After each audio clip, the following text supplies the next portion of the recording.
Yes ఇక budget కు సంబంధించి అనలిస్ట్ వినాయక్ రెడ్డి గారిని అడిగి మరిన్ని డీటెయిల్స్ తెలుసుకుందాం. సార్, ట్యాక్స్ పేయర్స్ కు కేంద్రం నిర్ణయం బిగ్ రిలీఫ్ అనుకోవచ్చా? డీటెయిల్స్ ఏంటి? ట్యాక్స్ పేయర్స్ కి సంబంధించి దాకా చూసినట్లయితే వాళ్ళు చెప్పినట్లు జీరో అంటే 4 లక్షల వరకు జీరో ట్యాక్స్.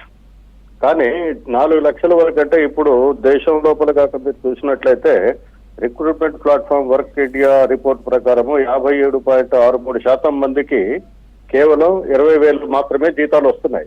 అంటే వాళ్ళ టోటల్ ఇన్కమ్ ఎంత అవుతుందండి? 2,40,000 అవుతుంది. దాని తర్వాత కాక చూసినట్లయితే 18 లక్షలు కాక చూసినట్లయితే వాళ్ళు దాదాపు 29% ఉంటారు.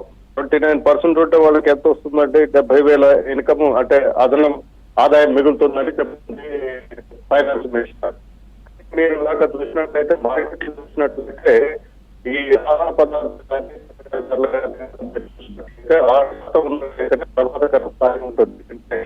ధరల పెరుగుదల ఇప్పుడు మన దేశంలో కాక చూసినట్లయితే అది 12% వరకు ఉంటుంది. కాబట్టి ఈ బడ్జెట్ లో ఏమైతే ఎగ్జామ్షన్స్ ఇచ్చిందో అవి ధరల పెరుగుదలకి సరిపోతుంది. కానీ ఇండివిజువల్ వాళ్ళు సేవింగ్ చేసేది అందువల్ల ఈ బడ్జెట్ లో ఇచ్చిన ఈ స్లాబ్స్ ఏవైతే ఉన్నాయో అవి కేవలం ఏంటంటే జిగ్జాగ్ అంటే సంఖ్యలని జిగ్జాగ్ చేయటం తప్ప ఈ ప్రజలకి లేకపోతే ఇన్కమ్ పేయర్స్ ఏదైతే ఉందో ఉపశమనం కలుగుతుందని మాత్రం నేను అనుకోవడానికి వీలు లేదు. అంతేకాకుండా గృహానికి సంబంధించిన ఎగ్జామ్షన్ ఎంత అనేది కూడా ఇంతవరకు స్పష్టత లేదు.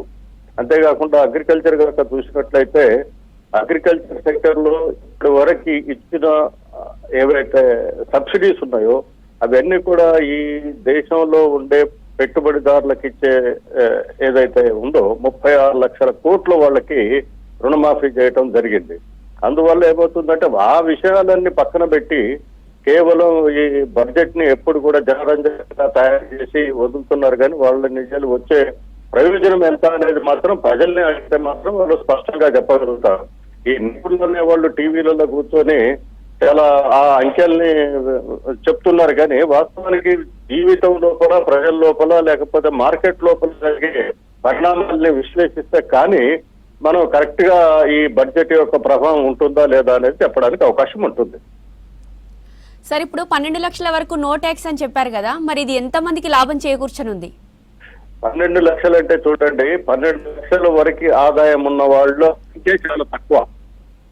ఆ 12 లక్షలకు ఆదాయం అని మీరు ఏదైతే చెప్తున్నారో ఆ 12 లక్షల కంటే కుటుంబ అవసరాలు, వాళ్ళకి ఏదైనా హౌసింగ్ ఉన్నట్లయితే అవసరాలు, ఈ మార్కెటింగ్ లో ధరల పెరుగుదల ఇవన్నీ కూడా రోజువారీ జీవనానికైతే ఖర్చు పెట్టుకోవాల్సిన అవసరం ఉంటుంది కదా.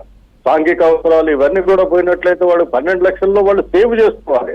సేవ్ చేసుకునే అవకాశం కాక చూసినట్లయితే మీరు నేషనల్ లెవెల్లో ఇదివరకు 12 నుంచి 18% సేవింగ్ ఉంటుండే ఈచ్ ఇండివిజువల్ హౌస్ హోల్డ్స్.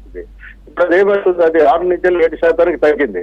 అంటే సేవింగ్ చేసే శాతం ఎందుకు తగ్గుతుంది అంటే వాళ్ళు మార్కెట్ లోపల ధరలు పెరగటము, వాళ్ళ అవసరాలు పెరగటము, సాంఘిక అవసరాలు, సామాజిక అవసరాలు పెరగటం వల్ల ఏమవుతుంది, సేవ్ చేసుకునే అవకాశమే తగ్గుతుంది కదా.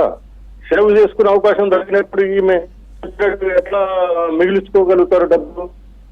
ఇప్పుడు మీరే ఉన్నారనుకోండి, మీకు వచ్చే జీతంలో ఎంత మిగులుతుందని మీరు కాకుండా అంచనాకు వచ్చినట్లయితే అది దాంట్లో ఎంతవరకు సేవ్ చేసుకోవడానికి అవకాశం ఉంటుంది. ఇప్పుడు ఇవాళ పిల్లల చదువులు ఉన్నాయనుకోండి, పిల్లల చదువులు మన తెలంగాణలో చూసినట్లయితే ప్రైవేట్ ఎడ్యుకేషన్ దేశం మొత్తంలో ప్రైవేట్ ఎడ్యుకేషన్ విపరీతంగా పెరుగుతుంది.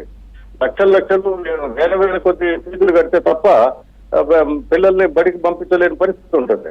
అటువంటి ఇప్పుడు బడ్జెట్ అయితే వాళ్ళు సేవింగ్ చేసుకునే అవకాశం ఎక్కడ ఉంటుంది చెప్పండి. ఇంకొక ముఖ్యమైన విషయం మీకు చెప్పాల్సింది ఏంటంటే ఇప్పుడు మన 2022లో కాక చూసినట్లయితే మిడిల్ బాటమ్ 50% పీపుల్ యొక్క నెట్ ఇన్కమ్ ఎంత అంటే 15%, మిడిల్ 27.3%, టాప్ 10 కాక తీసుకున్నట్లయితే 57.7% ఇన్కమ్ షేర్స్ ఉన్నాయి. అందువల్ల ఏమవుతుంది, ఆల్మోస్ట్ 90% మంది సేవింగ్ అనేది చాలా తక్కువ స్థాయిలో ఉంటుంది. వీళ్ళకేమో ట్యాక్స్ పరంగా వీళ్ళకి పెద్ద రిలీఫ్ అయితే ఇది కాదు. రెండవది ఏంటంటే ఈ పెట్టుబడిదారులకి, ఇండస్ట్రియలిస్టులకి వాళ్ళ ట్యాక్స్ 30 నుంచి 22% తగ్గించారు. ఆ లోటుని జనం మీద పడి ఈ ట్యాక్సుల ద్వారా జిగ్జాగ్ చేయడం ద్వారా వీళ్ళ ద్వారానే ఎక్కువగా వాళ్ళు ట్యాక్స్ పే చేసుకోవడానికి అవకాశం ఉంటుంది. ఇంకోటి ఏంటంటే ఇప్పుడు ఒక ట్యాక్సే కాదండి, ఇప్పుడు ఒక ఇన్కమ్ వచ్చే అతను మీరు చెప్పినట్టు 15 లక్షలు 12 లక్షలు ఉందనుకోండి, వాళ్ళకి ప్రతి వస్తువు మీద జిఎస్టీ కట్టాల్సి వస్తుంది. ఈ ట్యాక్స్ కట్టడమే కాకుండా ప్రతి వస్తువు మీద జిఎస్టీ కట్టాలి. జిఎస్టీ ప్లస్ ఇన్కమ్ ట్యాక్స్ ప్రతి మళ్ళీ ఇంకో వస్తువు మీద మళ్ళీ ట్యాక్స్. అంటే ఒక రకంగా చెప్పాలంటే ఇండియా లోపల ట్యాక్స్ టెర్రరిజమే నడుస్తుంది. అంటే ప్రజల దగ్గర డబ్బులు లేని పరిస్థితులు ఏర్పడుతున్నాయి కాబట్టి వాళ్ళు సేవింగ్ చేసుకునే అవకాశం అయితే చాలా తక్కువగా ఉంటుంది. అది సార్, ఇంకోటి ఇక వచ్చే వారం కొత్త ఇన్కమ్ ట్యాక్స్ బిల్లు పెడతామని నిర్మలా చెప్తున్నారు. మరి అందులో ఏ అంశాలు ఉండే ఛాన్స్ ఉంది?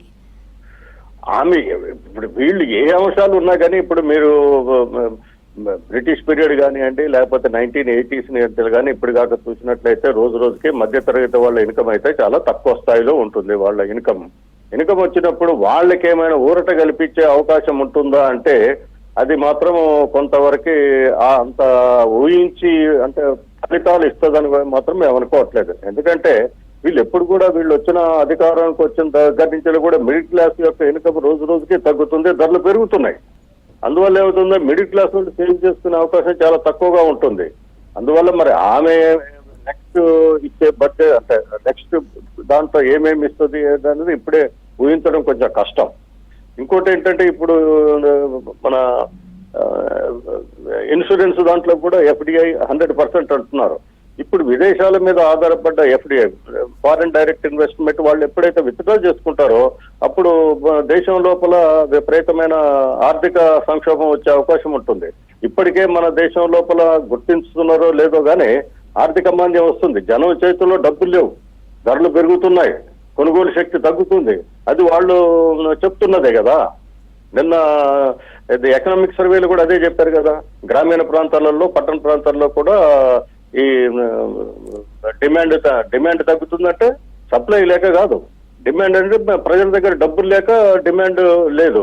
అందువల్ల ఏమవుతుందంటే పర్చేసింగ్ పవర్ పెంచడానికి జనం చేతుల్లో డబ్బులు రావాలి. లేదా జనం చేతులు డబ్బులు ఎప్పుడు వస్తాయండి? వాళ్ళకి ఎంప్లాయ్మెంట్ ఉంటే డబ్బులు వస్తాయి. డబ్బులు వచ్చినప్పుడు వాళ్ళు సేవింగ్ చేయగలుగుతారు. సేవింగ్ అనేది పెట్టుబడి అవుతుంది, పెట్టుబడి ఉత్పత్తి అవుతుంది, ఉత్పత్తి వినియోగం కిందకి వస్తుంది. కానీ ఆ చైన్ ని వీళ్ళు బిల్డప్ చేసే అవకాశం అయితే చాలా తక్కువగా ఉంటుంది.